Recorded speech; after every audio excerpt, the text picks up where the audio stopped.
What's going on, guys? My name is MrHurriicane, and today I got something a little bit different. It's something I've wanted to try now for quite some time, but I'm going to record a little podcast today with my buddy Adam over here, who is a fantasy football writer over at rantsports.com, and I've been talking to him on Twitter, and we've played Xbox and stuff before, but we always go back and forth with football-related stuff, usually on Twitter, but this week we decided to change it up, seeing as how it's Fantasy Football Championship Week, and we are going to break down the matchups this week and talk about some of the players we like the most and even get a little Dynasty League talk in towards the end about guys you might want to keep for next year or look forward to in the draft. But anyways, introduce yourself and we'll get started.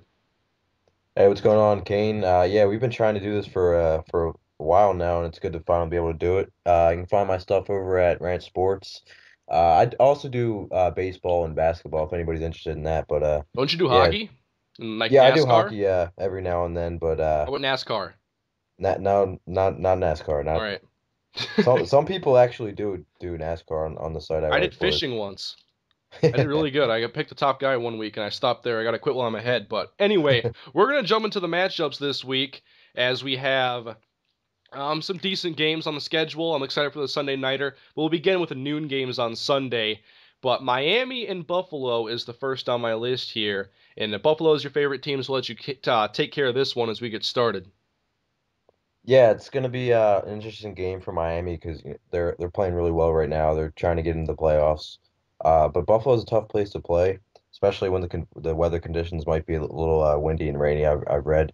But let's start at quarterback. I think I like Ryan Tannehill a lot. Andrew Luck and RG3 and Russell Wilson, they all get the highlights. But Ryan Tannehill has played really well this season.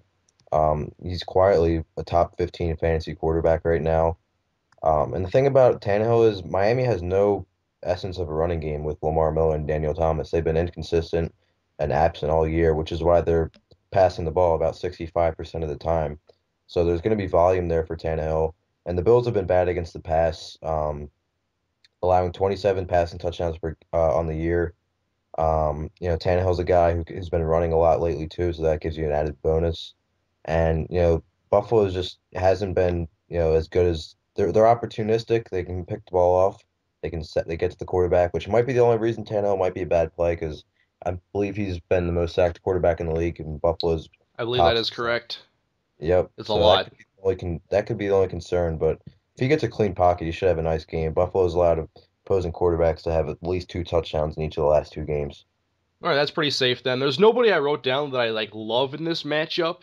I'm liking what Charles Clay is doing, and I'm picking like Mike Wallace or Stephon Gilmore. I'm not a Mike Wallace fan as it starts with anyway.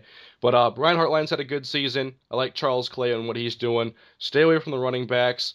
Buffalo, I like Robert Woods just because Stevie Johnson won't be playing this week, and there's no one really else that stands out to me. I mean, Marquise Goodwin is good for a big play every other week or so, but yeah, nothing really standing out for me in this one. You want to move on now?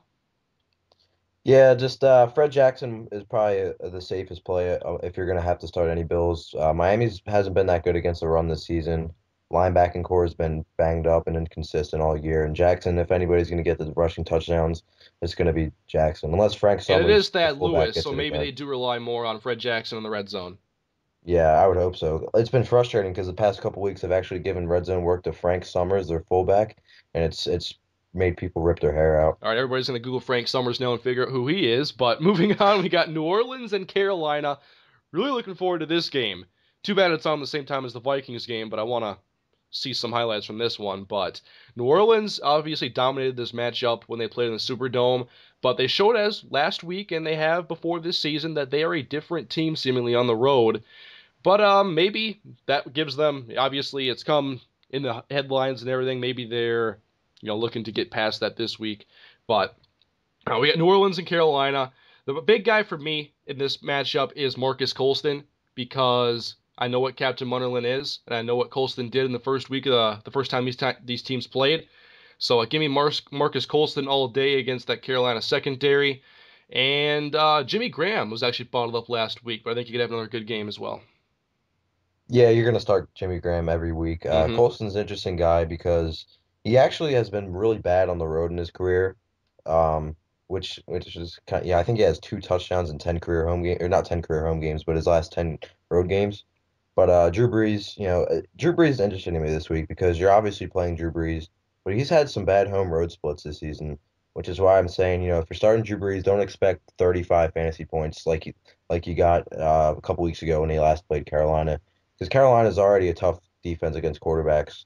But Brees, he's thrown for 400 less yards, 63.4 completion percentage compared to 73.2% when he's on the road. So he's only has 11 touchdowns and 7 picks. So I mean, he hasn't been bad, but for Drew Brees standards, I guess you could say he hasn't been, the elite quarterback. But he's still a must start. He's still Drew Brees. He's still probably the second best quarterback in the league. So you're going to start him, but I would temper expectations maybe a little bit. Anybody like for Carolina's offense? Yeah, it's tough because I think I like Greg Olson if you're going to Yep. choose a pass catcher outside of obviously you're going to start Cam Newton if you have him.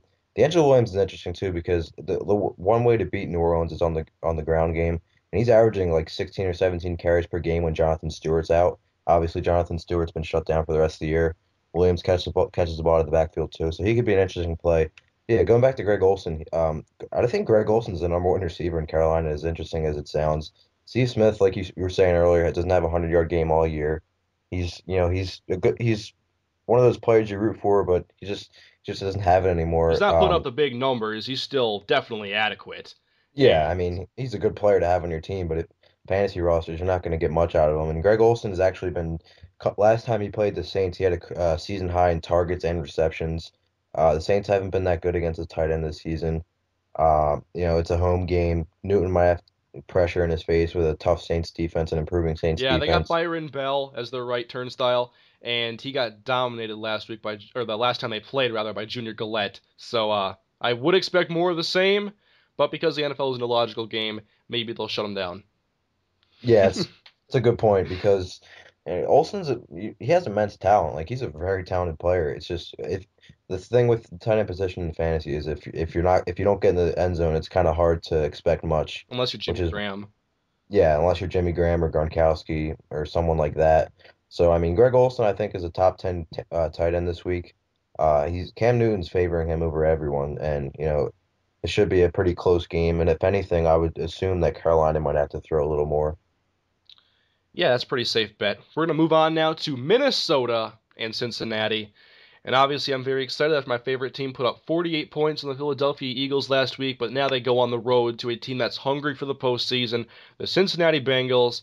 And one thing about Leslie Frazier is, while a lot of people question him as a coach, and there's definite reason to, the Vikings play hard for him, and so it's good to see guys like Greg Jennings and Matt Cassel, Cordero Patterson play well, even in the absence of, obviously postseason this year. The Vikings aren't going anywhere. No Adrian Peterson. They still played very well last week. But the guy I like most for Minnesota has to be Greg Jennings, because Matt Cassel has just an excellent chemistry, it seems, with Greg Jennings. And last week, Jennings set his career high for receptions, which was 11 on, I believe, 13 targets. And I expect Jennings to get the ball thrown his way. Maybe not 13 times next week. We'll see what happens. But I do expect a good amount of catches, and I would expect no less than like 50, 60 yards or so. But Jennings has played very well when Castle's in the game, and all four of his touchdown receptions are from the arm of Matt Cassel. Yeah, I agree with you 100%. I like Greg Jennings this week because, Castle's under center, which helps him a lot. Obviously, like you said, it's a good stat. All four of his touchdowns have come from Castle. And Cincinnati's secondary has been really banged up. They're already without Leon Hall. Terrence Newman's banged up. Their safeties aren't really that strong. They've looking for a spark out of their safety position all year. So you can definitely beat this team through the air. We saw Andrew Luck throw 4 touchdowns. Granted, it was in garbage time, but I would expect Minnesota to be trailing in this game, which could, Greg Jennings could easily get 10 or more targets this week again. Um, Cordell Patterson's kind of raw, so he's not really going to get a lot of looks. He didn't get a lot of looks from Castle last week. Yeah, he So had I the think one red Greg, zone touchdown, and that was the yeah, big thing. And then he had a really nice end around where he wanted to throw, no one was open, so he turned it into a special play for a first down. But yeah, I can't really be confident in anybody unless Adrian's going to play. As I look at the Vikings injury report this week, Adrian has not did not participate in practice today. We're recording this on Thursday, by the way. It's probably going to be on my channel on Friday. And Toby Garrett was a limited participant on both Wednesday and Thursday. Actually, Matt Asiata did not practice on either day. So that'd be interesting if all three of them didn't play this week and you got to go with Joe Banyard. That'd be pretty crazy. But on the flip side now with Cincinnati, and we actually had a very good question on Twitter, and this matchup was involved, and someone asked us for his fantasy championship, is a better start Andrew Luck against they play Kansas City, or Andy Dalton against the Vikings defense? What are your thoughts on that? Yeah, you would think Andrew Luck, it's a guy that may have gotten you there, but that philosophy sometimes needs to be thrown out the window in the championship because with a matchup as good as Dalton has, I would definitely go Andy Dalton. Minnesota's, yeah, I'm sure as you know firsthand, you can kind of go into this more in detail from watching them. Their secondary is just atrocious. I don't Um, expect Rhodes to play, and even if he did, AJ Green, he's going to torch the secondary. Absolutely. I think he's going to have a huge day against the Vikings secondary. If Chris Cook plays, he might get more yards than if Chris Cook didn't play. But whether or not who's playing, it's a young, inexperienced secondary, and AJ Green is just too talented. If you're looking at Marvin Jones and Mohamed Sanu potentially, I like their matchups as well. The Vikings cornerbacks, for the most part, other than Cook and Rhodes, are more on the small side. And so if you have one of those larger receivers, it's a good matchup for them. And it also creates a good matchup for somebody else who I'm excited for this week. Well, not excited from a Vikings fan perspective, but a confidence from a fantasy perspective, is Giovanni Bernard. And the Vikings last week, they gave up 30 points to the Eagles, and a lot of the yards were to LaShawn McCoy and Deshaun Jackson. And McCoy had over 100 yards combined. He only had 8 carries, but where the Vikings are definitely prone to some big plays are in the pass game, and that's where I like Gio Bernard. So if you're like a PPR league, I think Gio Bernard is a really good start for your flex or your running back 2 or wherever you want to put him. But I think Bernard is a really good start against the Vikings. Their linebackers are not very fast, and the Vikings seem to get a lot of mismatches. Teams are able to exploit the Vikings, injuries and lackluster linebacker core, especially in the pass game. So Gio Bernard, I think he could definitely score in this one. But if not, I think he could at least get you a few yards off a couple passes. Yeah, I love Giovanni Bernard this week, and you know, Minnesota's allowed the second most receptions to running backs this season, so there's a lot of upside there for him It's because they against shut that. down the receivers. Yeah, of course, right? But also Jay Gruden loves Giovanni Bernard. I watched Hard Knocks a lot this offseason. Like he absolutely loves Gio Bernard, so he's going to get him the ball a lot. And he's actually gotten more of the goal line work as of late than Green Ellis, who's a plotter at best. And the Vikings have allowed multiple passing touchdowns in 7 of their last 8 games. So there's going to be a lot of opportunity for Bernard, and he might even get a significant amount of carries if Cincinnati is in fact ahead. That's a good take. We'll move on to Denver and Houston. So the Broncos and the Texans, opposite ends of the spectrum. Who do you like in this one? Everyone in the Denver Broncos uniform to be If you're to in a be simple. 16-team league, Andre Caldwell might be a good waiver wire pickup. Yeah, he might. I mean, I think after that tough Thursday night loss against Houston, which, they're looking at the number one overall pick right If now, you ask I me who think I Denver oh sorry, Denver just might put up a 40 burger. if you ask me who I like the most, I'm gonna go with No Sean Marino because Denver can make this ugly in a hurry, and if that's the case, they'll run the football, kill the clock, and that's gonna be No Sean's time. Yeah, and Monte Ball could probably get 12 to 15 touches too because he's been getting a lot of work lately. No, Sean Marino's been resting up for the playoffs. They've been getting Monte Ball a significant amount of work. So if you're in a deeper league, you need a flex play who's going to get some work. I mean, Monte Ball isn't the worst option. Um, Decker, you got to start him. You got to start Demarius Payton, obviously. Like this is a game that just has 40, 45 to like If you are in the 20. fantasy championship and you have Peyton Manning, it might be a good day for you. Yeah, I like I said, this feels like a 45 to 20 point game for Denver. Now for Houston, I'm not really sure I'm confident in anybody besides Andre Johnson, who's had a good statistical season. But other than that, Ben Tate shut down for the year. Not much confidence from me. We'll see if they can make it competitive, though. This is the kind of matchup where the underdog always seems to make some surprises towards the beginning. So we'll see if Houston can get off to a good start. I think they've lost 11 straight now. Yeah, I think Andre Johnson's a good play always, but especially this week when even though the situation's kind of a mess with Matt Schaub coming back in a quarterback, Ben Tate on IR, Garrett Graham's not looking like he's going to play. Just because Denver's going to be ahead in this game. Houston's going to have to throw a lot, and Denver's really susceptible to the long passing plays and a lot of yards. Champ Bailey's been banged up all year. No one in that secondary, in my opinion, can stick with Andre Johnson, who's been a target machine. He's one of a handful of receivers who's going to have 100 catches this season, barring some sort of setback. So I think he's a top 15 guy for sure. And in a deeper league, if you need a tight end, Ryan Griffin's going to be the replacement again for Garrett Graham, who had a handful of catches last week. Might be a decent PPR sleeper with some garbage time potential. I did not even think of that. Good job there. I like that. We'll move on to Indianapolis and Kansas City. Not sure if we can expect 5 touchdowns again from Jamal Charles, but I'm sure they'll try. Yeah, that it was. We were talking about this earlier. It was really frustrating. Like he was a couple points off from the greatest fantasy performance in history, and he had the whole fourth quarter to play. And smartly, obviously, Kansas City sat him along with Alex Smith and company. But Jamal Charles is the best player in fantasy. He's going to be the number one pick. He has the most upside in that offense. It's been great to watch. Alex Smith has actually been playing really well. I think he's the number one quarterback in fantasy since week 11, based on a point standpoint. So he's been slinging the ball lately, and he's been putting up some big numbers, which has helped Charles obviously because Charles had what I think 4 receiving touchdowns last week or 3. So with Jamal Charles, Smith is a viable fantasy quarterback as well. But Dwayne Bowe's kind of frustrating all year because the targets haven't been there. Alex Smith refuses to throw the ball downfield. I wouldn't feel too comfortable starting him. And honestly, in Kansas City, it's maybe Alex Smith and Jamal Charles, and that's about it. And then, yeah, their defense is pretty much a must start. How about for Indianapolis? Yeah, Andrew Luck, I don't like this week. He's been a good quarterback, obviously, in his first 2 seasons now, but on the road, he's been kind of a different story. He hasn't been the same fantasy quarterback. I think he's averaging less than 15 fantasy points per game on the road this season. And outside of Seattle and New Orleans, Kansas City is probably the toughest place to play in football.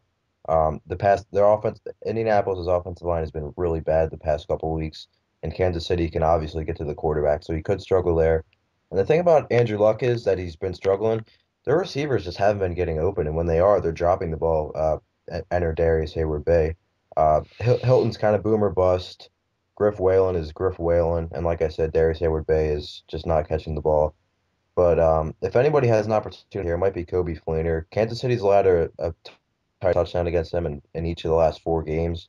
So there might be some upside for Kobe Fleener. And that's really all I'm looking at. The running back situation could be a mess with Donald Brown banged up, and I don't think anybody wants to start Trent Richardson in their fantasy championship.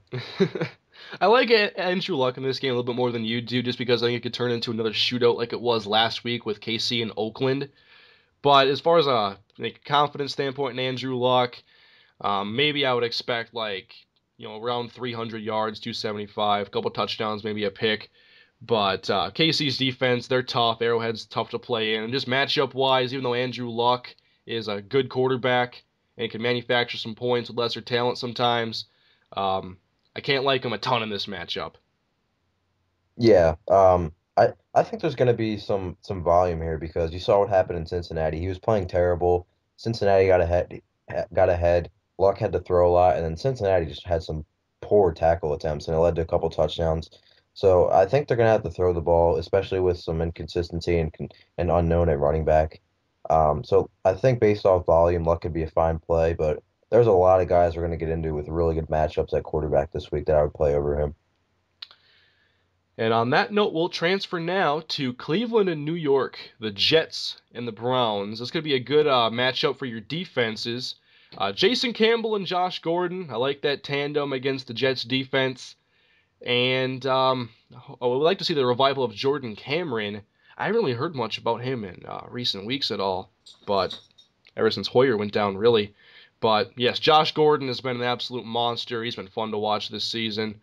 And this could be a low scoring game, and so this could also be a pretty good game for a guy like Chris Ivory, perhaps, if he has to come off your bench to play in the flex, or if you're just looking for somebody who doesn't really have a great matchup, and you're looking for a possible other player to start over him. You have anything you want to add about this matchup? Yeah, Jordan Cameron, for anybody who's not aware, he hasn't practiced all week with a concussion. It's not looking like he's going to play. We'll see tomorrow. Tomorrow, obviously, Friday is the deciding factor. So if he practices on Friday, might give him a better chance. But right now, it's not looking good. which just means Josh Gordon might get 30 targets in this game. I mean, he's seen like 5 or 6 games with double-digit targets already. So, I like um, Jason Campbell in this matchup, but I feel like it's kind of silly to bring it up because it's championship week. no, I actually think he could have a good game because the Jets have been giving up so many big plays in their secondary all season long. They've been really bad. D. Milner's been terrible this season. Cromartie's been slipping lately. And it's going to come down to if the Jets pass rush can get to Campbell, he'll have trouble. But if not, if he has a clean pocket, Josh Gordon will probably have another monster game. But you're not starting anybody in the Browns other than Josh Gordon. And yeah, I do like Chris Ivory this week because it's going to be one of those games. It could be a really low scoring game, like a 13-6 type of game, where Chris Ivory gets a lot of the carries, and he's tailor made for this kind of game. A lot of running because if he's been good when he's gotten the ball consistently this season. He's actually been really good. And So I'm chances kind of are, oh, go ahead. Sorry. no, I was just gonna say I'm excited to see him next season if he actually gets the full workload as a starter without Bilal Powell cutting into his work. The one thing I wanted to add was that I really like him in this matchup because if the Jets are going to score a touchdown, my money's on Chris Ivory to score that. Yeah, that's a good point because Geno Smith is terrible. Stephen Hill has been placed on IR, so they're down another terrible receiver. So now they only have 3 or 4 terrible ones. Um, And Chris Ivory's been getting more of the work over Bilal Powell now, and Joe Hayden might not play in this game either. So Hmm. obviously Chris Ivory's not lined up outside, but anything could help. Start Jeremy Curley. He actually might not be the worst option because Geno Smith has had eyes for him over anyone else. If you're in the deepest of formats, Jeremy Curley could be a good play because Cleveland's given up a lot of touchdowns over the past couple weeks through the air. And if Joe Hayden doesn't play, obviously that hurts. Buster Skrine's certainly not scaring anybody, but you have to be in the deepest league, obviously, to even consider starting Jeremy Curley. Moving on to Tampa Bay and the St. Louis Rams. And on this one, I have written down Vincent Jackson because I looked over some of the last few games for St. Louis. They've given up some big points to Marcus Colston and Larry Fitzgerald. So, based on that, I was like, okay, big receivers in Tampa Bay. I like Vincent Jackson and Mike Williams. I wanted to say I like Tim Wright, but he hasn't been consistent enough for my confidence. But Mike Glennon's looked pretty good. St. Louis's secondary has allowed a lot of yards this season, and it could be a good day for a possible sleeper quarterback in Mike Glennon. Yeah, Glennon could be. He hasn't been bad as a rookie this season. I think they're gonna have to throw the ball in this game, and and the Rams defense has been odd this season because one week they'll look really really bad, and then the next they'll look really good like they did against Drew Brees and company last week. But Cortland Finnegan has been bad all season, and now he hasn't played in the past couple weeks because he's on IR. So that obviously makes it more intriguing. Janoris Jenkins actually has played really well. I don't know. I'm assuming he'll be on Vincent Jackson. But Glennon's the type of guy who just throws it up to Jackson, and Jackson's gonna get like a 40-yard pass play every single game just because Jackson or Glennon throws it up to him for just for grabs, and Jackson usually comes down with it. But I wish he had a little bit more weapons. But Bobby Rainey's turning into a good pass catcher out of the backfield.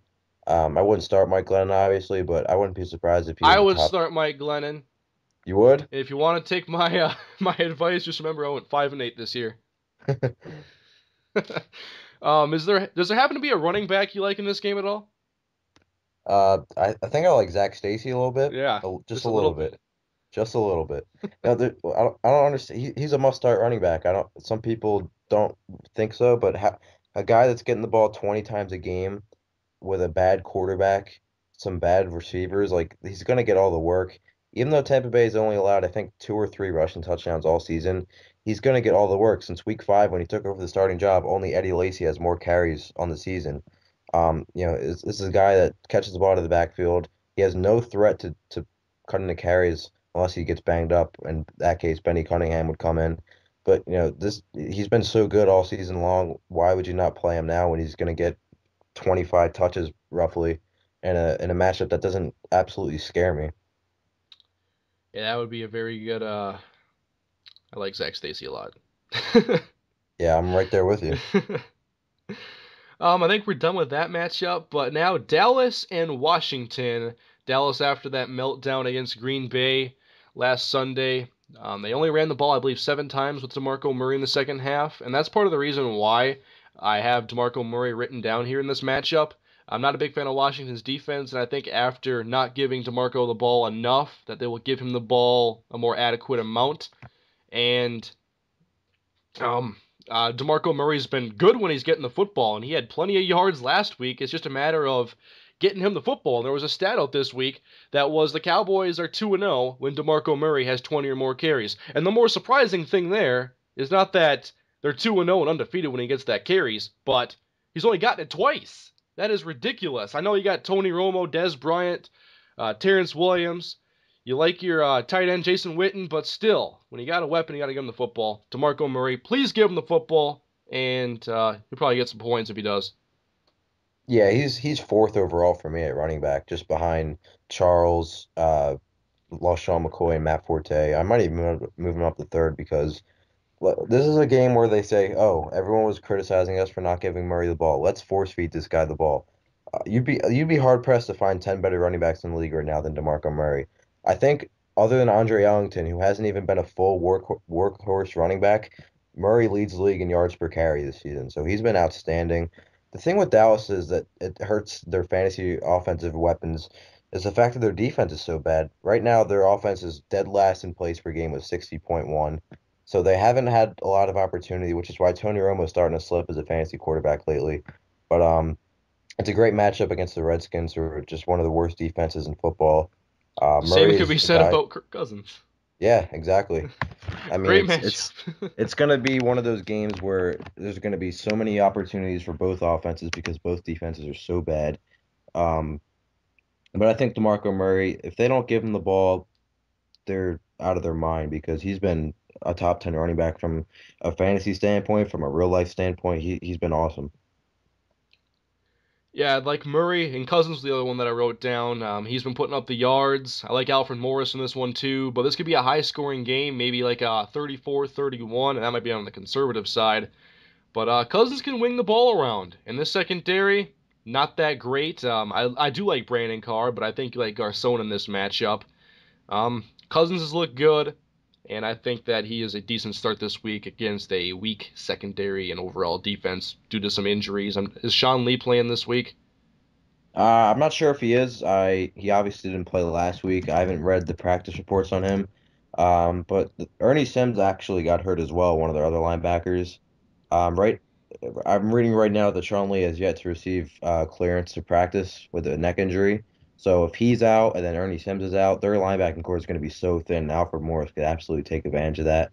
And like I agree with you with Kirk Cousins a lot. I actually have him inside the top 10 this week. Crazy enough, I would start a lot of guys over Kirk Cousins simply because that Dallas defense is so bad. They're allowing the most passing yards per game this season. Eight quarterbacks have finished as a top 12 option in fantasy against them.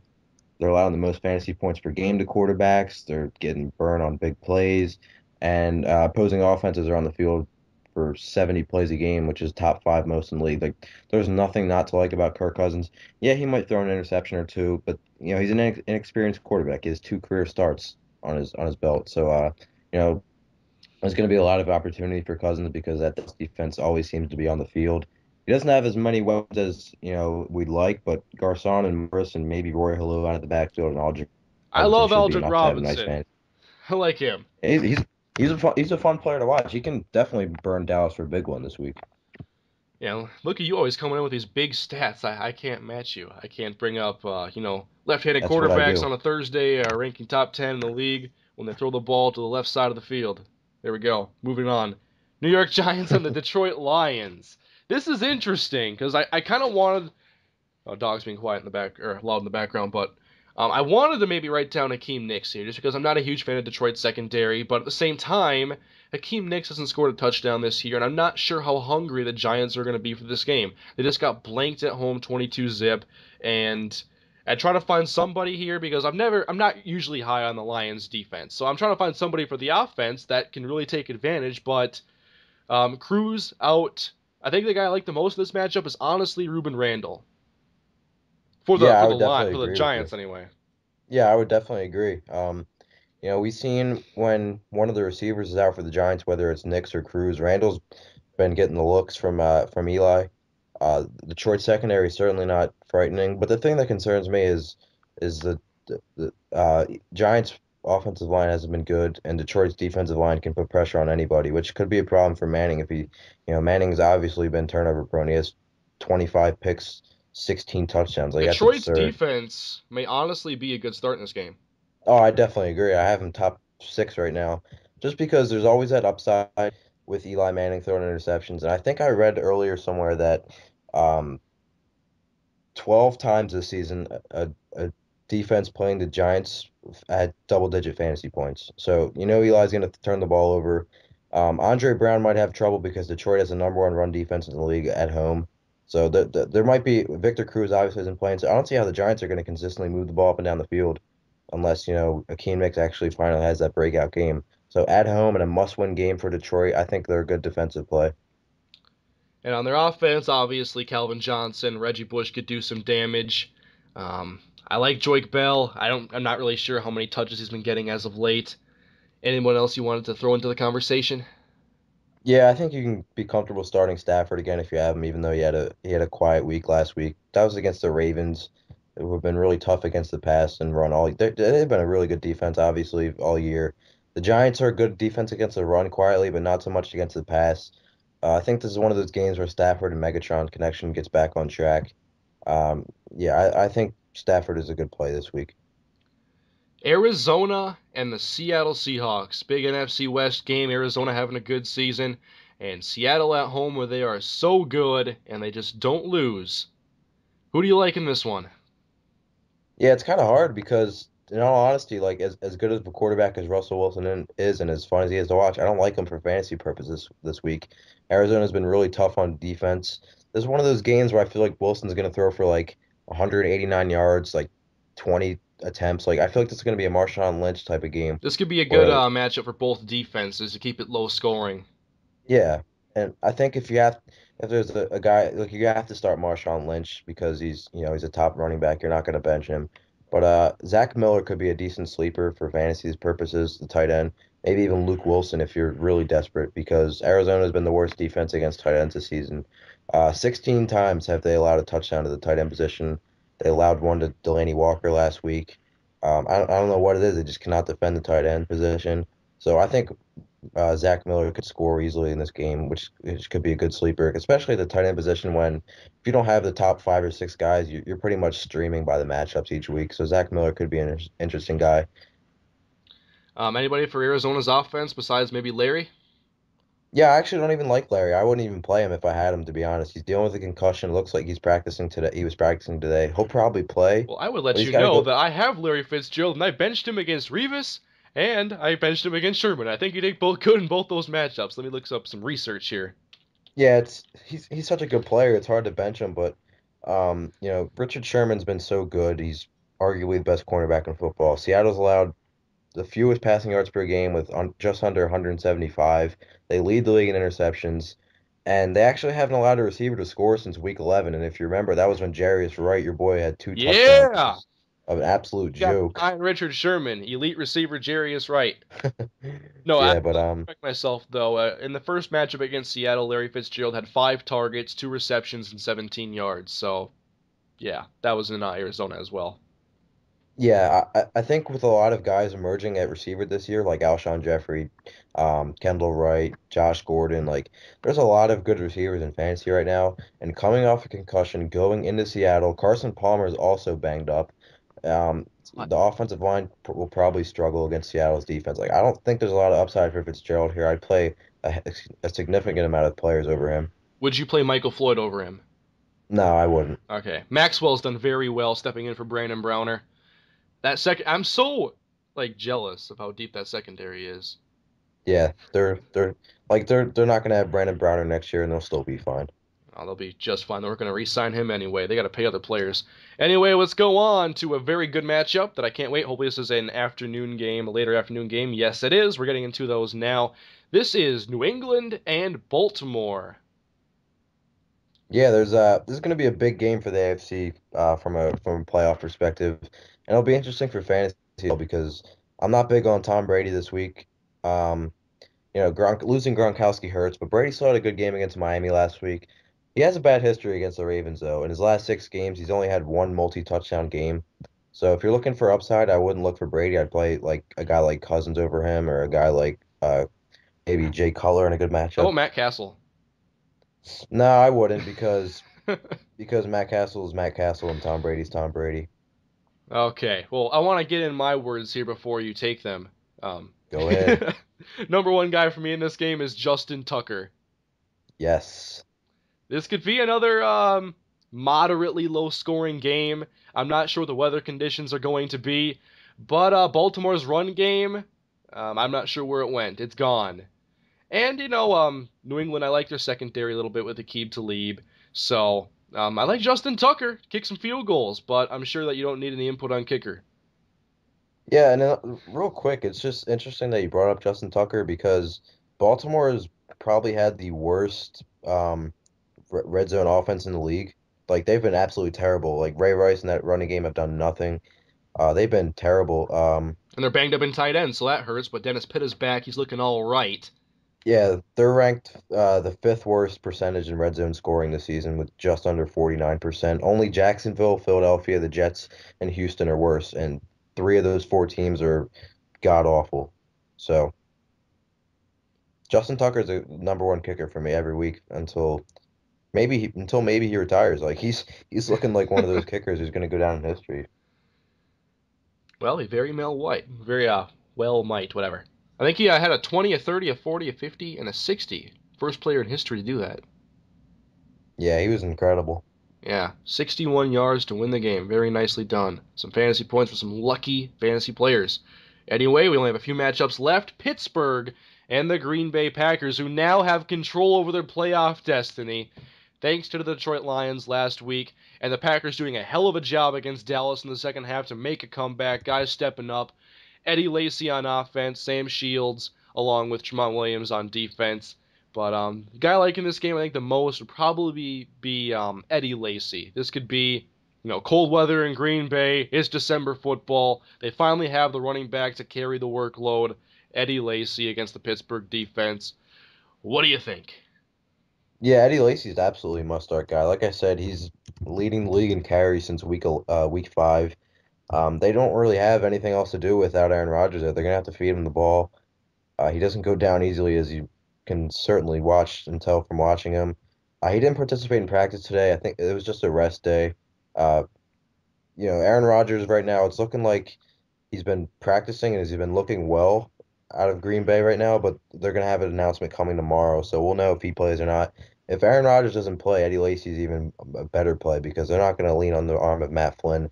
They certainly don't want to anyway. And Pittsburgh hasn't been as good against the run as in years past, so Eddie Lacy's a top 10 play each and every week.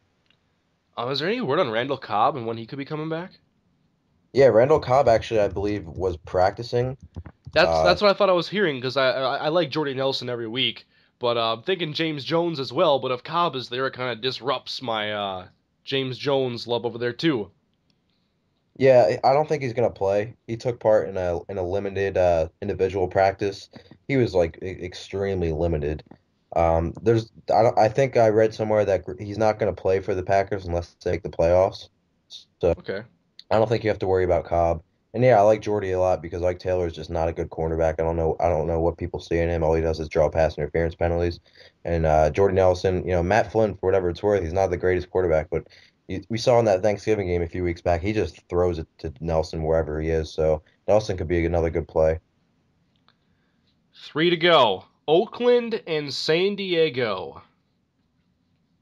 Yeah. How about San Diego this season? A fantasy rejuvenation for Philip Rivers and Ryan Matthews. Both were really bad last season. Obviously, the old adage is that Matthews broke more collarbones than he scored touchdowns.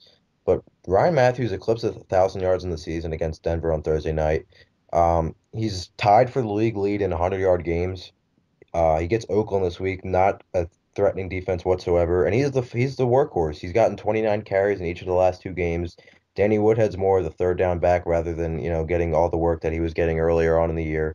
And I saw a really good stat earlier in the week that he's touching the ball in 65.2% of his snaps, which is the most in football. So when he's Hmm. out there on the field, he's getting the ball. So San Diego is clearly riding his hot hand. and it's not a scary matchup at all against the Raiders, who have allowed 14 rushing touchdowns this year. And if you happen to have Keenan Allen as a possible flex this week, you got to play him against this Oakland secondary. Keenan Allen's had a great season, and he had a nice hurdle last week. I was very proud of him for that. But Keenan Allen, put him in the game. Yeah, definitely. He's a must-start receiver. He's been a must-start for a couple weeks now. But on the Oakland side of the ball, I think Rod Streeter is actually a really good sleeper for those who are needing help at wide receiver. You know, if they had Victor Cruz go down or they're worried about Larry Fitzgerald, I would actually play Rod Streeter over Fitzgerald this week. And here's why. Matt McGloin's still under center, and Streeter's, even with Denarius Moore back this week, Rod Streeter's been the most targeted receiver lately. He's seen upwards of 40 targets since the last 5 weeks, and the Chargers secondary has been getting burned all year, allowing the fifth most fantasy points to receivers. Like I said, the Oakland could be behind in this game, which could mean a lot of passing attempts. And he's getting looks from Matt.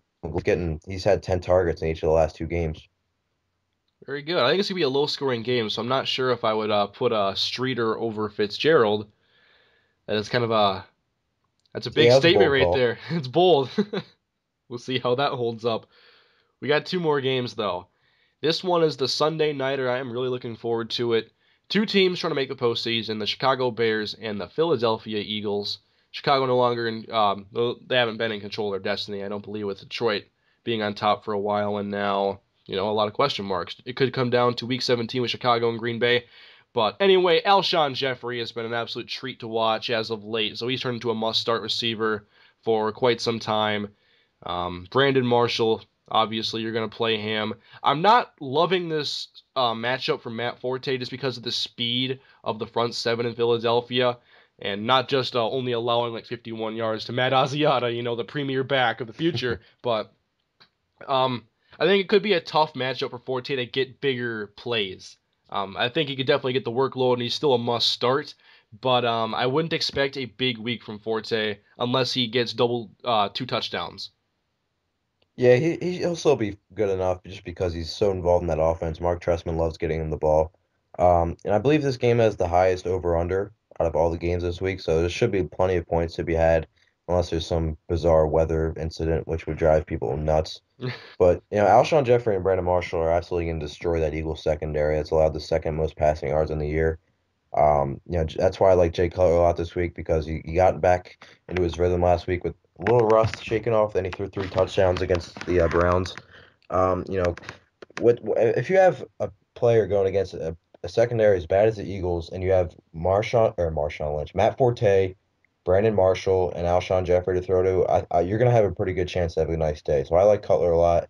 Not so much Martellus Bennett because the Eagles haven't been bad against tight ends at all, and it's kind of hard for him to get looks with all those guys emerging.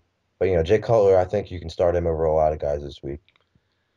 One guy, well, you're gonna like him every week, but this is probably one of my one or two top running backs of the week, and I just want to mention it just because it's kind of like what I talked about with Dallas. They didn't run the ball enough, and just like Philadelphia last week, yeah, they were behind for much of the game, but LaShawn McCoy's got to carry the football more, and against that Chicago front seven, that linebacker core, McCoy could have a big day if Chicago doesn't get out to an early lead and force Foles to pass it, which isn't a bad situation unless you're relying on Sean McCoy to get carries. But Nick Foles, guy I really like right now, is a guy I'm going to mention later in this podcast.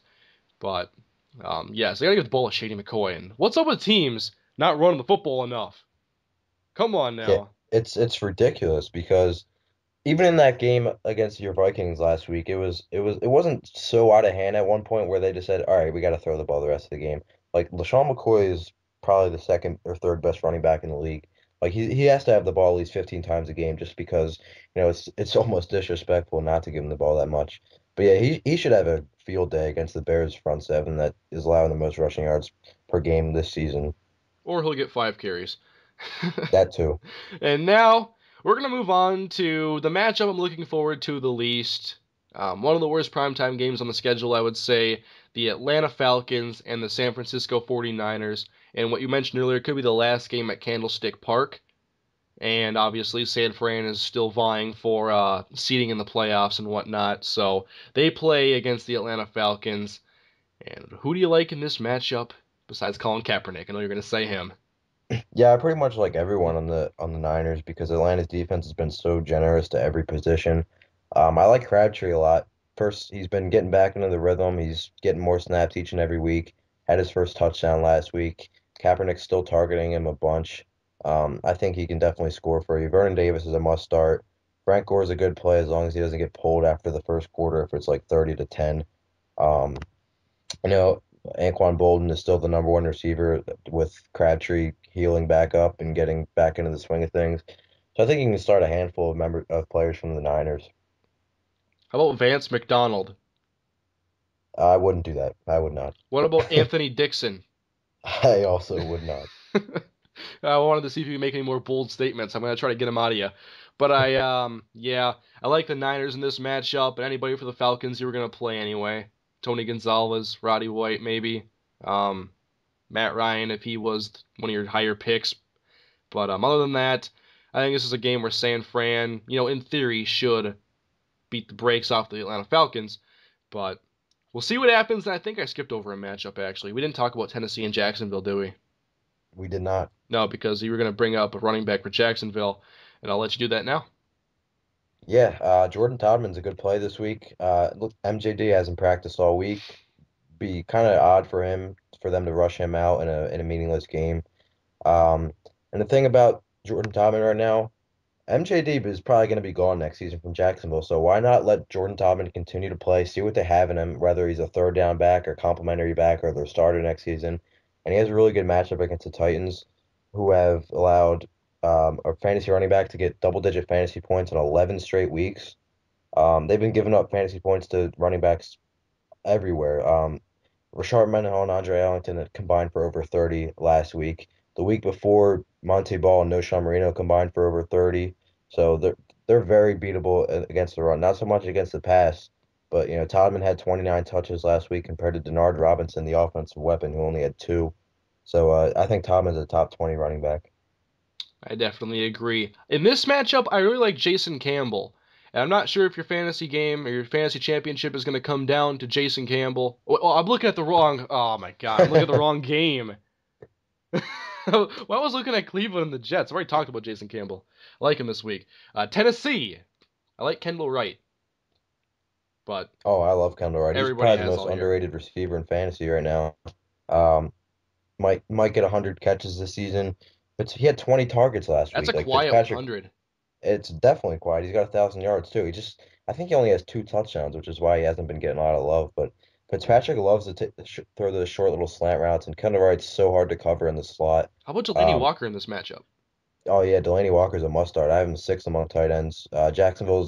Only Arizona's been worse than Jacksonville against tight ends, and a good stat here I found from my buddy Rich Rebar from XN Sports. Um, it's interesting because when Fitzpatrick and Delaney Walker have been on the field together, they've been dialed in. Walker's been targeted on 25% of Fitzpatrick's pass attempts when they're both on the field together. Um, and Delaney Walker has been no worse than the fifth fantasy tight end for that week since when they've been during the last four games they've been together. So he's pretty much Wow. got a safe I had ceiling. no idea he'd been doing that well. No, he's been great. He's been really productive. It's more surprising to me from a fantasy perspective.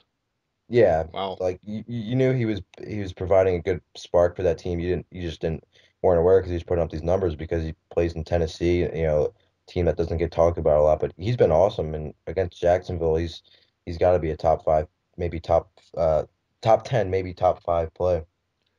And with that, I think we have covered now all the matchups. I don't believe I've skipped over any other ones. I'm looking through the list one more time to make sure I don't forget about anybody.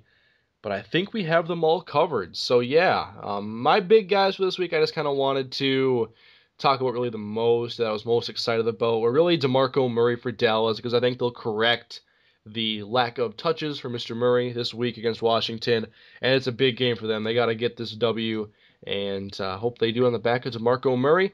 And the other guy I like a lot this week is Giovanni Bernard for the Cincinnati Bengals. Really good matchup against the Minnesota Vikings. And Greg Jennings as well, for that matter, just because I gotta say somebody from my Vikings. Yeah, I think they're all very good plays this week. Especially like DeMarco Murray because, like you said, they can't. refuse to give him the ball if they want to be successful on offense because um, they need some sort of a semblance of balance. And, Murray's been as high as any running back in the league right now, so I don't see why they wouldn't give him the ball. And one more thing, just to back up Kirk Cousins, this could be I think I said it was going to be a shootout. Am I reiterating again? I don't know if you said that, but if you did say that, it should be a shootout for sure. Those defense can't get off the field. And then there'll be like a blizzard, and there'll be like a 6-3 game. It's in Yeah, that would Washington. that would be very, very upsetting. How many people would be like raging at their computers in Well, fantasy I love championship? snow games. I'm hoping the Super Bowl is played in snow. I want to see one in my lifetime. I'm tired of watching black and white Ice Bowl highlights. I want to see one for myself. Well, that's fine with us because nobody plays fantasy football during the Super Bowl, so bring on the snow in the Super Bowl, but save it one more week at least. And with that, we have covered all matchups this week, and we wanted to talk some Dynasty League kind of keeper stuff because it's getting towards the end of the year. Maybe you're out of the playoffs and you're just listening anyway, but you're wondering maybe about some borderline guys who could be great next year and had good seasons this year. And I'm going to start the Dynasty talk. This should be a surprise to nobody that I'm going to bring up Cordero Patterson. If you're in maybe a deeper league, I'm saying like, around 12 teams or so, Patterson could be a really good keeper for you next year, but he probably wouldn't be a wide receiver one. So I'm talking about like a keeper that you can trust to be a wide receiver two probably next year or a flex at the worst. He's coming around now, getting a lot more playing time, a lot more touches, and scoring. He has 6 touchdowns this year. He scored on a kick return twice. He's had 3 receiving touchdowns and a rushing touchdown. And if Jennings was open last week, he may have had a throwing touchdown, but that didn't work out. He ended up running that one. But yes, I like Cordell Patterson a lot going into next year, especially if the Vikings don't choose to keep around Jerome Simpson. It won't be necessary. The Vikings looking pretty deep at receiver actually right now. I'm really happy with the team and their top 4 receivers. Even Joe Webb is number 5, being a blocking receiver mainly. But that's the top guy for me that I wanted to talk about anyway. I have a few more on the list, but I'll let you take the next one away. Yeah, we talked about him earlier. I really like Kendall Wright. I just like what he's been doing. The only concern maybe is Tennessee's quarterback situation. Is it going to be Locker? Is it going to be Fitzpatrick? Is it going to be somebody But else? if it's a PPR league, you're probably safe. Oh, no doubt. Kendall Wright, I think, let me look it up in a second here, but Kendall Wright's been arguably, the most underrated fantasy receiver all season long. Like I said, he's quietly posted his first career 1,000. Like this is a career year for him. Career high in receptions, career high in yardage. Um, he's seventh in the league in receptions quietly. So 6 receivers have more catches than him this season, which is pretty shocking. And And just this is look at only his his some. second year, too. Yeah, exactly. And he's obviously super young. He's only 24. He's only going to get better. And imagine if he can just get the touchdowns. He's only got 2, but he's been awesome. 80 in PPR, 85 catches. And if you look at his game log, he's just been so solid. First game of the year, he only had 2 catches, but then after that, 7, 6, 5, 6, 5, 9. A little bump in the road with 3, and then 7, 9, 6, 6, and then a bump in the road with 2. Then he had 12 last week. So he's been outstanding. I think he's clearly asserted himself as a number one receiver. Kenny Britt obviously has no future there. Justin Hunter's another interesting name, but Kendall Wright's definitely the guy. And as long as they have a serviceable quarterback situation, he should be very good for the upcoming future. Up next, a guy we both like. I think you like him a little bit more than I do, but he's a running back by the name of Zach Stacy. He's been really fun to watch since he became the workhorse in St. Louis. He's been scoring a lot of touchdowns, getting a lot of touches, and hopefully this is not another Steve Slayton situation. But I have confidence in Zach Stacy heading into next year in keeper leagues. Yeah, I love Zach Stacy. If I didn't say it already, I watched so much tape on him in the off season. He's a Frank Gore clone to me. He doesn't do anything spectacularly well that blows your mind. He just does everything really really good. Like he doesn't break 50-yard touchdowns. He doesn't break people's ankles. He doesn't do any of that flashy stuff. But he's a solid running back who can block, who can catch the ball out of the backfield, his patience in the hole is really well. And Isaiah Pete blew his shot. He fell on his face. They liked him, but now Jeff Fisher loves him. Loves Zach Stacy. Darrell Richardson is clearly not an every down back. Like if they're gonna go with a running back that's on this roster right now for the future, it's gonna be Zach Stacy because if you don't give a guy 20 carries a game in his rookie year if you don't see something in him. And, I don't, their quarterback and passing situation isn't appealing to me, which means they might continue to lean on Stacy in year 2. and so on and so forth. And like I said, the workload has been huge for me because if they're trusting him that much as a rookie, I can't wait to see what their plans are with him in his sophomore season. I would just like to add that I was one of those people that had Steve Slayton his rookie year, picked him up, loved him, almost bought his jersey, kept him in my fantasy league for the next year. And I bought his jersey. I I I purchased his jersey and was gonna get it an all red. it's gone I now. would have got some pants too because those red pants are awesome. They should wear red pants and red jerseys, yeah, every game. Yeah, Losing that jersey's style. long gone now. But Zach Stacey. The only thing that would really scare me would be if they want to get somebody else to split any amount of carries because they're gonna have two first round picks.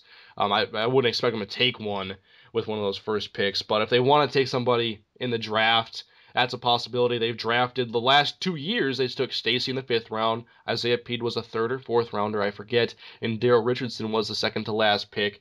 Plus, there are some good options in free agency this year for guys to at least split time. There's going to be Toby Gerhart, Ben Tate, Darren McFadden's going to be available. So hopefully they stick with Stacey. I hope so. I really do. Moving on.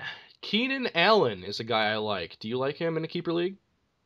Yeah, I mean, he's he's been a borderline wide receiver one since he kind of emerged a few weeks back, or more than a few weeks back. He's been solid the majority of the season.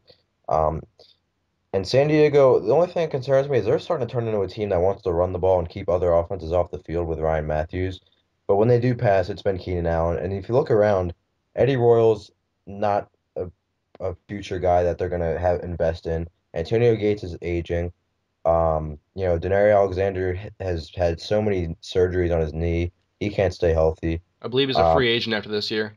yeah, so Keenan Allen's going to be the number one receiver for sure. And I don't know if they're going to bring in anyone. I don't see why they would because Keenan Allen's been so strong. And like I said, Philip Rivers, he's playing really well after slumping last season. So I got that going for him. And Mike McCoy is just an offensive genius. He's been great in San Diego. I think he continues to work with Keenan Allen and Rivers. I think Keenan Allen turns into a really, really good receiver. I agree. I like Keenan Allen. I thought he had a chance of coming to Minnesota. And actually, Philip Rivers is funny because I didn't have a great draft looking back. I took Drew Brees, my first pick, or my second round pick. My first pick was Doug Martin, and he got injured in like week 7. But one of my late round picks was Philip Rivers. That was my best pick in the entire draft, I believe. But I'm not sure I would keep him for next year. There's always a lot of quarterbacks that you can take that are adequate. But be, even though that's a fact, I still have Nick Foles on my list of keepers just because I like the way he's playing. He's looking really good, and I just think that there's a future with Nick Foles in Philadelphia being a very good quarterback. He's getting a lot of pass attempts. He aired it out against Minnesota last week, and Foles is just a guy I really like. So if Nick Foles is your best quarterback and you're maybe in a bigger dynasty league, maybe 16 teams, 12 teams, something like that, I don't think Foles is a bad keeper at all. No, he's been really strong this season. And obviously after what he's done this year, there's no way he's not the starter next year. Deshaun Jackson's played really well with him. They obviously have a very elite running back that can also catch the ball at the backfield in LaShawn McCoy. They might even bring Jeremy Maclin back after, he had an injury in He the is a beginning of the free season. agent, so that's still going to be up in the air. But we've seen their Yeah. offense without Macklin this season. Yeah, they've been very exciting. Zach Ertz is coming on along, who I like in a very deep dynasty league. If you're looking to invest in a guy, Brent Selleck is a guy who's preferring blocking, so Ertz is running more routes and he's really athletic. You saw some that catch he made against the Vikings. Oh, that was So there's incredible. weapons here for Nick Foles, and Foles has improved each week he's played seemingly. And Chip Kelly, the offensive mind there, they're gonna run some creative plays for him and McCoy. So it's a good offense to invest in for dynasty purposes for sure. And maybe with another offseason, they get some more pieces that they like for that scheme. Maybe they even go out and get Oregon running back D'Anthony Thomas in the draft. But I think you got your deep threat in Deshaun Jackson. Cooper's been a good possession receiver this year. I think there's a future with Zach Ertz being possibly their starting tight end. Obviously, with Sean McCoy. It looks good for Nick Foles. He's got so much around him that I think it's safe to invest in him. Yeah, I definitely agree. I think quarterback position is just deeper than ever with guys emerging like Foles and all these guys. So it's going to be interesting. And the other guy I have is Josh Gordon. Stud. Yep. There And really isn't there really isn't much that you can really analyze about Josh Gordon. Like he's been the uh, like he he gets has some more good yards than garbage time points too. yeah. I mean he's been better than Calvin Johnson this season from a yardage standpoint. I'm not sure if he has more fantasy points than him on the air. He might, but he's doing it with three or four different quarterbacks all year long as the only reliable option in an offense that's very inconsistent and weak. And with other teams even dialing in on him, it doesn't matter because he's just a rare breed of talent. That's just as long as he can keep his head on straight, he's going to be a star. Like he's already a future, already on that star level with some of these other guys in the league. Um, imagine if he gets a quarterback, he's just a star. He's going to be awesome. If you don't draft him within your top five receivers next year, you're missing out. Yeah, and to all the trade rumors, I mean, I know how many years the Browns sent out guys like Braylon Edwards, who had one good season, Mohamed Massaquoi, Greg Little, receiver after receiver, and this was what they were trying to get. And still trade rumors? I don't care if a guy's got two strikes and three, he's going to be out with substance abuse for a whole year or whatever. You don't trade Josh Gordon. You don't do that. Yeah, and every time I talk about Josh Gordon, I get a little upset because the Bills actually passed on him in the supplemental draft. Well, 30 other teams did too. Yeah, but we passed on him first. Well, I think Cleveland sacrificed a second round pick, so that would have been a quite an investment for a guy who didn't really have the biggest college resume. Just his skill set Yeah. was impressive. But I also made an avoid list, and I put Cam Newton on here just because even if he is your starting quarterback, I just think that they don't have the greatest receiving threats around them. They could obviously change that even within a year's time. I mean, look at the Vikings, what they did with the receiving core, adding Greg Jennings and Cordero Patterson. Cam Newton I would avoid for now because obviously quarterback is deep. And Steve Smith, I still love watching the guy play. He just hasn't had a big game really this season. Brandon LaFell, been a little bit better this year than I thought he would be. Ted Ginn has been basically, 60% of a Mike Wallace for like 1/60th the price this season. Ted Ginn's been all right. He's got like 34 catches this season. Greg Olsen is the guy I like the most in that passing game, but I think that if you're in a keeper league, I would pass on Cam Newton and look for one of the other positions. Yeah, pretty much if I get a question like, hey, which one of these guys would you keep? Unless it's like one of the star quarterbacks, I would just say don't keep the quarterback because every year there's guys that emerge. Like this season, you've had Ryan Tannehill, Nick Foles, Jay Cutler, and Josh McCown have been awesome in that offense when they're on the field. Mm-hmm. Russell Wilson, obviously. Andy Dalton's been good this season. Alex Smith has been good this season. Like, there's guys you can get without even drafting a quarterback on the waiver wire and just play matchups, which is why I tend to, say don't even keep the quarterback. Keep the positions that are less scarce or more Mm-hmm. scarce. So, yeah, I think Cam Newton's just an elite talent, and he's going to be a great fantasy quarterback because of his running ability. And I'm sure they'll put the pieces around him because he's their future. But I wouldn't keep quarterbacks unless you feel like you got to keep a guy like Drew Brees or Peyton Manning, Or if or you're me and you would keep Nick Foles, I would do that. yeah, I just love what's around Nick Foles. yeah, it's definitely a lot better than what Cam Newton has, especially when you look at how old Steve Smith is, and he's definitely lost some explosiveness. As good of a player as he is, the running game, their running backs are inconsistent. They're always banged up. So there's not a lot of talent around Cam Newton right now to consider him the wisest investment, but his running ability will keep him, among the top fantasy quarterbacks. But there's no reason to use a keeper on him when you can get a guy like Nick Foles who has a significant amount of upside, 10 or so rounds later. There you go. I think that's some pretty good analysis there. Anybody else you wanted to add? That's kind of all I had written down. Yeah, if we're talking about the avoid list, as painful as it is for me to say this, Adrian Peterson, I don't I don't know if I would, take him. I mean, if he's your running back, I would still keep him.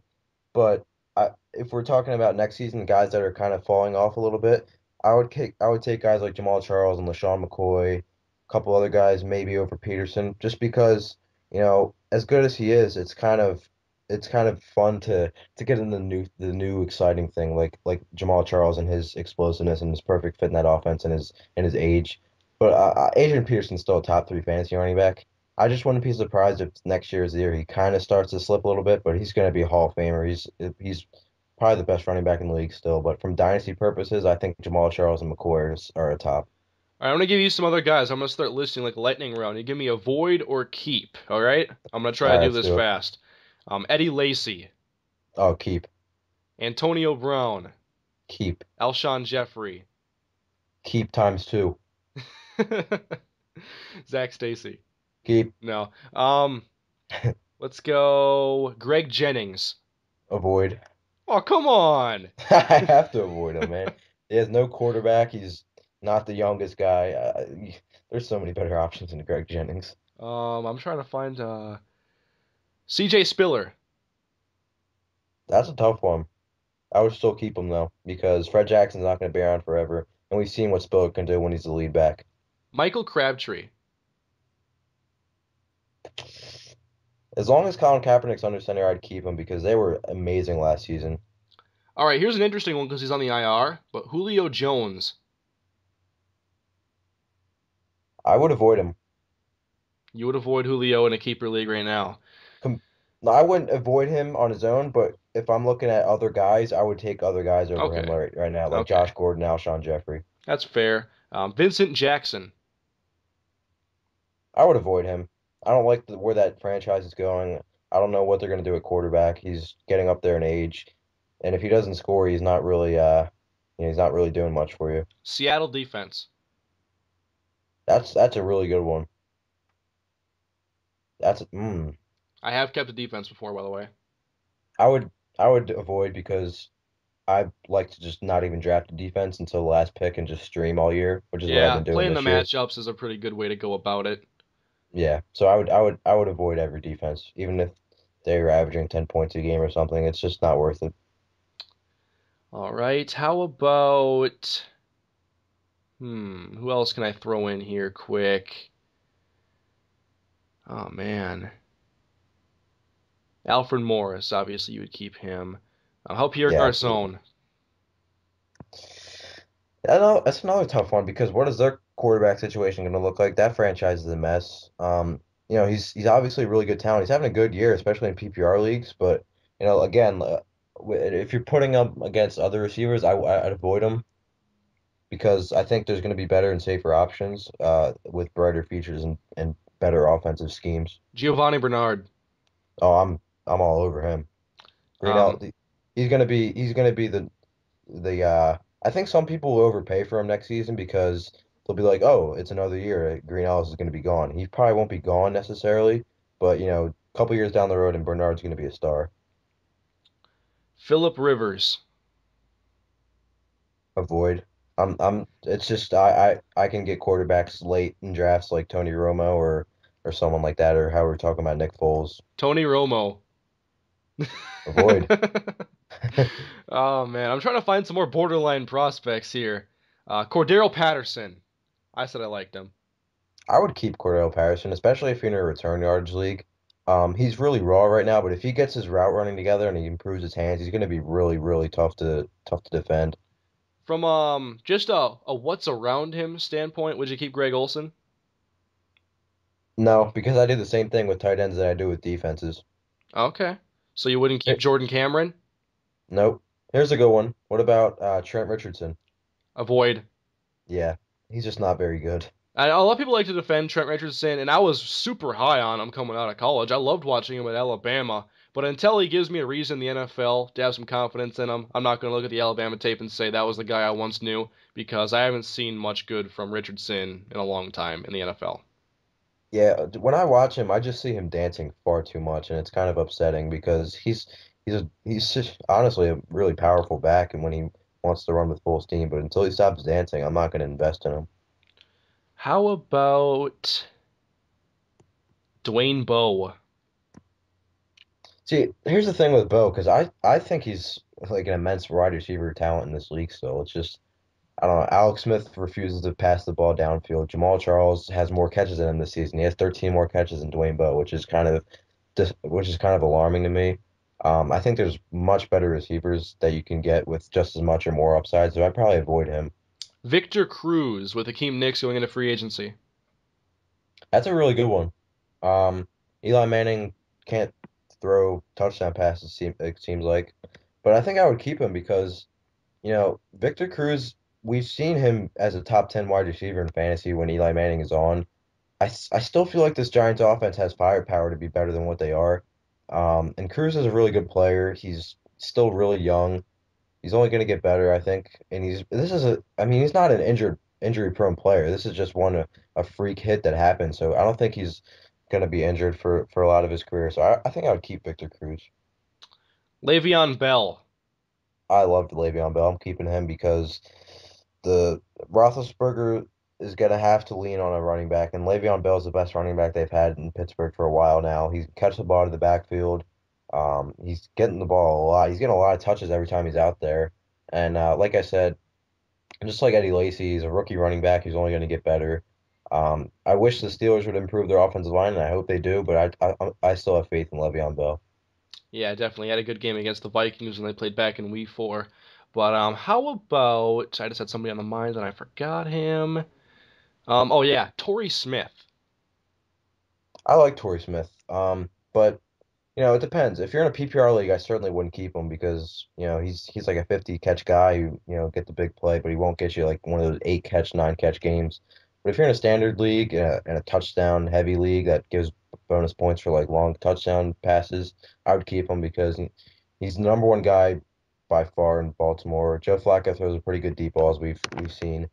And if they can continue to struggle running the ball with that offensive line and Ray Rice, then they might have to keep throwing it to Torrey Smith. Steven Jackson. I'm avoiding him. Man, He every time I just watch him this year, he has like an amazing play. Like that play at the goal line where he ran over, I forget who it was, from the Redskins secondary at the goal line. It's like, oh, wow, that okay. guy's a beast. And then you see he goes for like 2.8 yards a carry. I'm like, wait a minute. This ain't heading up the right way. Yeah, it's from a dynasty league perspective, it strictly comes down to the age. Like he's still in a good system because Atlanta's when they're healthy, they have a high powered offense with Julio and Roddy and Tony. Well, Tony Gonzalez will be gone next year, but We it's think. just come. Nah, there's no way he comes back after this season. But it comes down to the age. There's so many young guys in this league that are just better than Steven Jackson right now and have better upside. And you can't invest in a guy that's over 30 and has a lot of tread on his tires. Percy Harvin.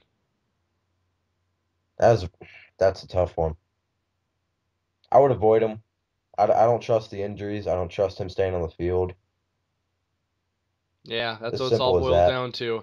He's only played one game this season He's a against the dynamic Minnesota talent for Vikings. sure, but I can't trust someone who's, I mean, because if he stays on the field, he's a top wide receiver in fantasy. Saw it in his last year in Minnesota before he got traded. Like the Okay, first 8 games, he was a top 10 fantasy receiver, and then he got hurt.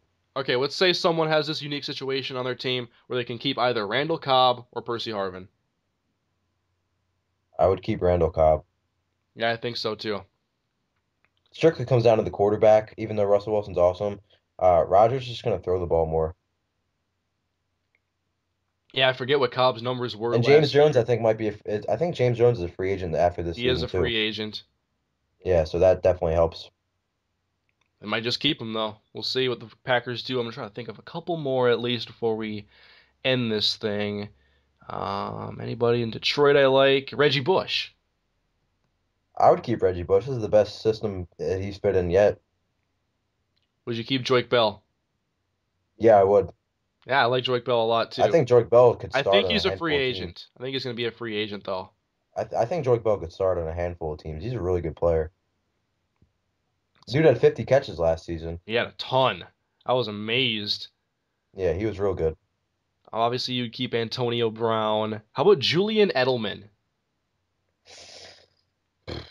I would not keep him because I feel like the Patriots have to bring in someone. Gronk's hurt. He'll be back next season. We hope. And Edelman's had his big fantasy games when Gronk's not on the field. So he's been pretty much useless when Gronk's um lined up with the Patriots. So I can't trust that Gronk will be out. I know he's been injury prone, but Danny Amendola is still there. I think if he stays healthy, he'll probably get a handful of looks. And Shane Vereen, another guy who's going to get a lot of attention from Brady, and yeah, I'm sure Edelman's like 30, so Would you keep Ridley or Vereen? I would keep Vereen. I just think he's a better player. How about in a PPR league, would you keep Ray Rice and hope it's better in Baltimore next year in the run game? I would. I'm still a believer in the talent. Yeah, me too. Um, Darren McFadden. Not a chance. I don't even know where he's going to be next year. Yeah, who knows? He's going to be a free agent. And the running back market isn't what it once was. Reggie Bush, 4 years, $16 million last year. That's not good news for guys like Ben Tate and Toby Garrett who want their first chances to start somewhere. No, Because not at all. the market's not going to be as lucrative, and it keeps it a lot easier if Minnesota wanted to offer Toby Gerhart, 12 million over 4 years to be a backup. Yep. Jordan Todman. No, I think he's a pretty good player. I just don't think Jacksonville sees him as their every down back, and we'll find out in the offseason, but I think they bring someone in. Here's a good one because we hadn't been talking about this guy until this season. No Sean Marino. I think is he a free agent too next year? I think he I will is. have to look it up. I'm pretty sure he is, and I don't know if they're going to invest in Monty Ball and you have him starting. So Gave that's a a really high tough pick. You one. better do something with him. If if I'm investing in Dynasty in any running back that's on a Peyton Manning team, all they do is score touchdowns. Like Joseph Addai scored like 15 touchdowns a few years back in He Indianapolis. is under contract. It's a club option. Wait, I'm not sure if that's a club option for 14 or 15. No, I'm pretty sure it's 14. Okay, so it could be a club So they have option, the choice but to it's bring not him a lot back of or not. money. It's only Yeah. 1.31 million. So That's, you that's think going he'd to be be really back. interesting. He's looked really good this season. It's not just because of the system. Like he's looked really No, he good. just looked good from a you look good standpoint, and I haven't been able to say that until this season. Yeah. It'll be interesting to see. But if they don't bring him back, I'm investing in Monte Ball for sure. Man, I would have loved to say Andre Ellington because he's looked so good when he gets the football, but Mendenhall hasn't sucked. No, he hasn't done anything spectacular. He's just been serviceable and he's been producing. And Bruce Arians and the Cardinals say they don't envision Ellington as an every down, 30 carry back. So it's kind of he's got that going against him. Kyle Rudolph. See, I'm not a fan of Kyle Rudolph because he's so touchdown dependent. Like he's not involved enough inside the 20s for me, in between the 20s. So Yeah, as soon as he went down too, Carlson got involved decently, put up basically Kyle Rudolph numbers, yeah, and then Chase exactly. Ford was good for a couple good catches. So yeah, it's interesting. I don't think you can have too much confidence. Rudolph is a great when he's healthy. He'll get you the red zone touchdowns, but it's becoming a league where we got guys like Jordan Cameron, um, we got Jordan Reed, Julius Thomas breaking out. Tight ends aren't just all about touchdowns anymore. You can find plenty of guys who can get you good yards. Yeah, the So it's come to talent a at point tight where end is basically different. Kyle Rudolph is maybe outside of the top 10 in fantasy, and he's a flex. Yep. When he's healthy, that is. Would you keep Matt Cassel? No. Justin Tucker. Sure. A reliable kicker? I mean, it's a kicker. Like you don't need to keep a kicker. There's too much importance I might elsewhere. not keep. I might need to keep a kicker, but I can keep drafting the same one. I love having Blair Walsh on my team. Yeah, you got that. If I don't have him, I have to change my team name. The Blair Walsh Project will be no more without Blair Walsh. Oh man, I went 5-8 this year though. Let's see. This is my roster right now. Heading into the last week. I think I have like a consolation matchup, but I got Phillip Rivers, Cordero Patterson, Larry Fitzgerald, Matt Forte, Danny Woodhead, Torrey Smith, and my tight end is Chase Ford. Deal with it. That's the Vikings' third tight end for those of you that don't know. He had two Not catches last week. not very fantasy relevant. Let's just put it at that. He's about as fantasy relevant as Gavin Escobar from a stat standpoint. Yeah, Who is, I think he could do some monster numbers if he got the ball thrown his way more. yeah. Some Well, Witten decent won't be fantasy along numbers. forever, so Yeah, we keep saying that, and then he keeps getting 100 yard or 100 catch seasons. I've kind of stopped with the whole he's old talk. gives them too much motivation to prove me wrong. Let me see if I can find any more guys to bring up for this discussion. Hmm. How about Rob Gronkowski with him being on the IR? He could be injured going into the next year early, so Yeah, again, I probably wouldn't keep him because, I like to wait on tight end and get a high upside guy with, maybe play the matchups, and it's hard to trust Gronk with the injuries lately, so Raiders defense. 100%. Terrence Williams. Yeah, that's interesting because Miles Austin probably won't be back next season. Yeah, maybe if I'm in a deeper league and I can keep a handful of guys and I already have all the studs I need and I'm taking a high upside flyer. Yeah, I would take a shot on Williams. He's looked good when he's got an opportunity this season. Tavon Austin. I wouldn't keep him. I just don't trust the usage. Like, all of his big fantasy games have been on like 5 or fewer touches. It's kind of been just big plays that you can't really rely on. Very good call there. T.Y. Hilton, though. I don't think I'd keep him either because Reggie Wayne's going to be back. I don't think Reggie Wayne's close to retiring as people may think, and Hilton's too boomer bust for my liking. I was going to say, is the real Reggie Wayne going to be back? But I already said I don't talk about players being old or injuries hampering an older player. Not going to do it. Not going to get me in that trap. Marcus Colston. I love Marcus Colson, but I don't think I'd keep him. Just there's too many younger guys with upside, but he still is in the best situation with Breeze and company, but he hasn't gotten the targets consistently all season long because Breeze spreads the ball around so Well, here's another much. guy I like for keeper leagues, actually. Eric Decker. He is a free agent this year, and if he wants to be, he's got plenty of opportunities in Denver, but maybe another team wants to pay more for him. Yeah, it's an interesting call. I mean, he's clearly got the talent. He could be a very good number two wide receiver for a team, so it'll be interesting to see. I think he already is. Yeah. Think you got to keep the top three receivers in Denver. You got to keep Julius Thomas. You got to keep Peyton Manning. Um, how about? Man, I don't know if Kansas City is anybody outside of Jamal Charles I'm all that interested in. I'm not even as high on Dwayne Bowe as you are. We would keep Josh Gordon, obviously. Um, did I say Mike Williams yet? Nope. Mike Williams in Tampa. Um, I'm a Syracuse fan, so I obviously have a soft spot for Mike Williams. But if I wouldn't keep Vincent Jackson, I probably wouldn't keep Mike Williams, especially coming off injury. There you go. Be fair to yourself with that analysis. I like that. Um, you keep Alfred Morris. I think I'm running out of names here that I'm thinking of that are borderline, but I like this lightning round game here. But yeah, this was a lot of fun.